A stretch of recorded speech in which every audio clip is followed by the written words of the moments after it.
ശ്രദ്ധിക്കണം, അല്ലെ ശ്രദ്ധിക്കും. ഏതമ്മമാർക്കും വേണേൽ മറുപടി പറയാം. ബാഗ് ചെക്ക് ചെയ്യും, കുട്ടികളോട് അന്ന് നടന്ന കാര്യങ്ങൾ ചോദിച്ചറിയും. അന്ന് നടന്ന കാര്യങ്ങൾ ചോദിച്ചറിയും. ആ പിന്നെ പിന്നെ പറ, അവര് പറഞ്ഞു തരും. ആ പിന്നെ പിന്നെ പിന്നെ അത് മാത്രം പോരാ, അത് മാത്രം പോരാ. ഇവനെ നോക്കിയേ, കൂടെ പോയെ. ഇവനെ ഇപ്പൊ നോക്കിയിട്ട് എന്ത് ഭാവമാണ് അവന്റെ മുഖത്തുള്ളത്? കള്ളലക്ഷണമുണ്ട്. കള്ളലക്ഷണമുണ്ട്.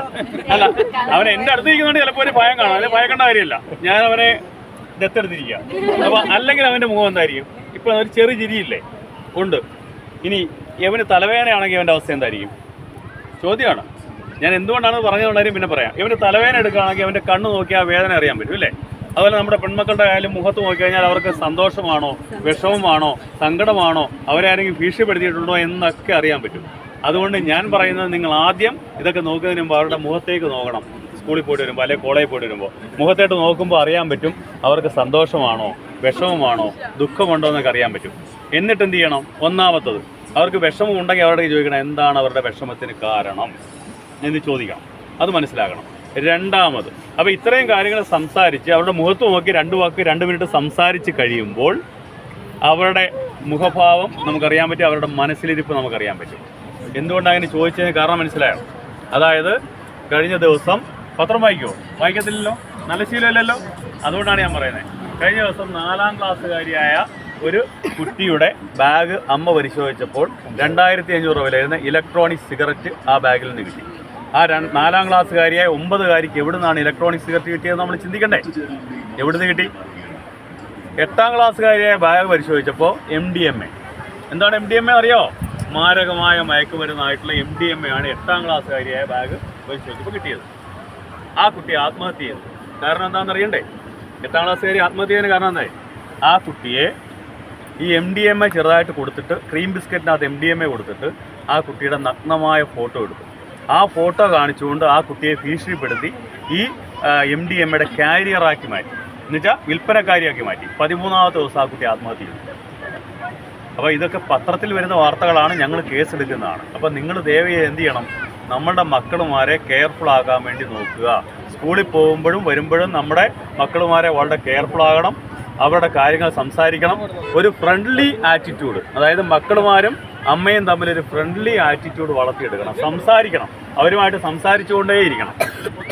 അതുപോലെ തന്നെ ആവശ്യമില്ലാതെ മൊബൈൽ ഫോണുകൾ കൊടുത്ത് കളിപ്പിക്കേണ്ട. കൊച്ചു കുഞ്ഞുങ്ങളിപ്പോൾ മൊബൈൽ ഫോൺ കൊടുത്താലേ അവർ ആഹാരം കഴിക്കും. ആ ശീലമേ വേണ്ട. കാരണം കഴിഞ്ഞ ദിവസം കണ്ടോ അമ്മയുടെ കഴുത്തറുത്തത്? 14കാരൻ അമ്മയുടെ കഴുത്തറുത്ത കണ്ടോ? ഇവിടെ 14കാരനായിട്ടുള്ളൊരു കുട്ടി, അല്ല 8ാം ക്ലാസ്സിൽ പഠിക്കുന്ന കുട്ടി തൊട്ടപ്പുറത്ത് ആത്മഹത്യ ചെയ്തു. എന്താ കഴിച്ചതറിയോ? ആ അമ്മയുടെ മൊബൈൽ ഫോണിലെടുത്ത് കളിച്ചിട്ട് 1.87 ലക്ഷം രൂപയാണ് ഗെയിമിങ്ങിലൂടെ നഷ്ടപ്പെട്ടത്. 1. 2, ആ കുട്ടി കളിച്ച ഓൺലൈൻ ഗെയിമിങ്ങിലൂടെ അവനെ കഴുത്തിൽ കുരുക്കിട്ട് ആത്മഹത്യയിലേക്ക് നയിച്ച ഗെയിമിങ്. അപ്പോൾ നമ്മൾ ഈ PUBG, ഫ്രീ ഫയർ എന്നൊക്കെ പറയുന്ന സാധനങ്ങൾ കളിപ്പിക്കുമ്പോൾ നമ്മുടെ മക്കളുമാരെ നഷ്ടപ്പെടുമെന്നും നാളെ നമുക്കെതിരായിട്ട് അവർ വിരൽ ചൂണ്ടുമെന്നും കൂടെ ആലോചിക്കണം. അപ്പോൾ ഇത്രയും കാര്യങ്ങൾ ഞാൻ നിങ്ങളുടെയൊക്കെ പറഞ്ഞു തന്നത് നിങ്ങളുടെ അറിവിലേക്കാണ്. കഴിഞ്ഞ ദിവസം കണ്ട ഒരു കാര്യം കൂടെ പറയാം. കഴിഞ്ഞ ദിവസം 9ാം ക്ലാസ്സുകാരിയായ ഒരു കുട്ടി, ഇത് വീഡിയോ എടുത്തില്ലെങ്കിൽ കുഴപ്പമില്ല, ഞങ്ങളുടെ കണ്ട അനുഭവമാണ്. 9ാം ക്ലാസ്സുകാരിയായ ഒരു കുട്ടിയുടെ കട്ടിലിനടിയിൽ 3 ദിവസമായിട്ട് അവൻ്റെ കാമുകൻ ഒളിച്ചിരിക്കുകയാണ്. ആ കുട്ടിയുടെ +1 പഠിക്കുന്ന ആ കുട്ടിയുടെ ചേട്ടത്തിക്ക് അറിയാമായിരുന്ന ഒരു സംഭവം. എന്നിട്ട് പോലും അമ്മ അറിഞ്ഞില്ല, 2ാമത്തെ നിലയിൽ. അപ്പോൾ 3 ദിവസം കഴിഞ്ഞപ്പോഴാണ്. അപ്പോൾ നമ്മുടെ അമ്മമാരെന്ത് ചെയ്യണം? കുറേയൊക്കെ ഈ ട്വിറ്ററും ഫേസ്ബുക്കും വാട്സാപ്പും ഒക്കെ കളിക്കുന്നതൊക്കെ ഒഴിവാക്കും. നമ്മുടെ മക്കളുടെ സേഫ്റ്റിക്ക് വേണ്ടി, നല്ലതിന് വേണ്ടി അവരെ ഒന്ന് വാച്ച് ചെയ്യുക. മൊബൈൽ ഫോണിലുള്ള കളിയൊക്കെ ഒന്ന് ഒഴിവാക്കിക്കുക. കൊച്ചു കുഞ്ഞുങ്ങൾക്ക് കൊണ്ട് മൊബൈൽ ഫോൺ കൊടുത്ത് കളിപ്പിക്കണ്ട.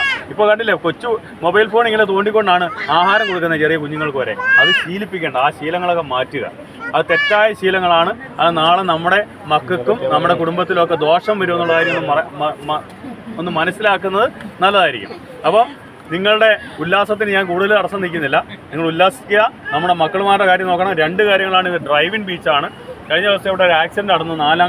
4 വയസ്സുള്ളൊരു കൊച്ചിന് ആക്സിഡൻറ്റ് പറ്റി. കാരണം കരയിലേക്ക് പോകുമ്പോൾ അവർക്കറിയില്ല. അവർ ഡ്രൈവിൻ ബീച്ച് എന്ന് പറയുമ്പോൾ അവർ വിചാരിക്കാണ്ട് ഭയങ്കര സ്പീഡിൽ പോകേണ്ട ബീച്ചാണ്. അല്ല, ഇവിടെ സഞ്ചാരികളും വരും, പെതുക്കെയാണ് ആൾക്കാർ പോകേണ്ടത്, ഡ്രൈവിംഗ് നടത്തേണ്ടത്.